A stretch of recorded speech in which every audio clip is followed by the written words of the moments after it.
नमस्कार दोस्तों, स्वागत है आपका एक नए वीडियो में। दोस्तों, जैसे कि आप जानते हैं कि प्रीति पासवान दोस्तों नेपाल से हैं और खेसारी लाल यादव और भोजपुरी के कई सारे स्टारों के साथ काम कर चुकी हैं और कई सारे स्टेज शो भी कर चुकी हैं। वहीं आपको बता दें, इस समय जो ट्रेंडिंग में चल रही हैं दोस्तों सौम्या पोखरेल, जिन्हें दोस्तों टैटू के नाम से भी जाना जाता है, जिन्होंने अपने हाथ पर खेसारी लाल यादव का टैटू बनवाया था। दोस्तों मैं आपको बता दूं, वो भी नेपाल से ही हैं और यहाँ पर दोस्तों नेपाल से प्रीति पासवान भी हैं। दोस्तों प्रीति पासवान और सौम्या पोखरेल में घमासान हो गई है।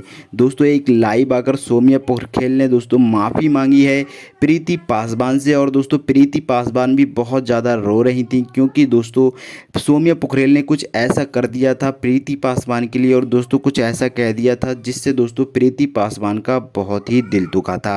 दोस्तों यहाँ पर प्रीति पासवान बहुत ही गुस्सा थी दोस्तों सौम्या पोखरेल से और दोस्तों कह रही थी कि सौम्या पोखरेल तू एक अच्छी लड़की नहीं है, तू अपने टैलेंट के दम पर यहाँ तक नहीं पहुँची है। और वहीं दोस्तों कहीं ना कहीं दोस्तों सौम्या पोखरेल को इस बात का एहसास हुआ और दोस्तों उन्होंने माफ़ी मांगी प्रीति पासवान से लाइव आकर। दोस्तों इसकी हम थोड़ी सी झलक आपको दिखाते हैं, चलिए दोस्तों। कैसन इंसान हवन और केहू के दूसरा के बात सुन के प्लीज जज मत करी। वास्तव में आदमी कैसन होला नहीं देखते हैं। तो दोस्तों आपने पूरा वीडियो देख लिया, चैनल को सब्सक्राइब करिए।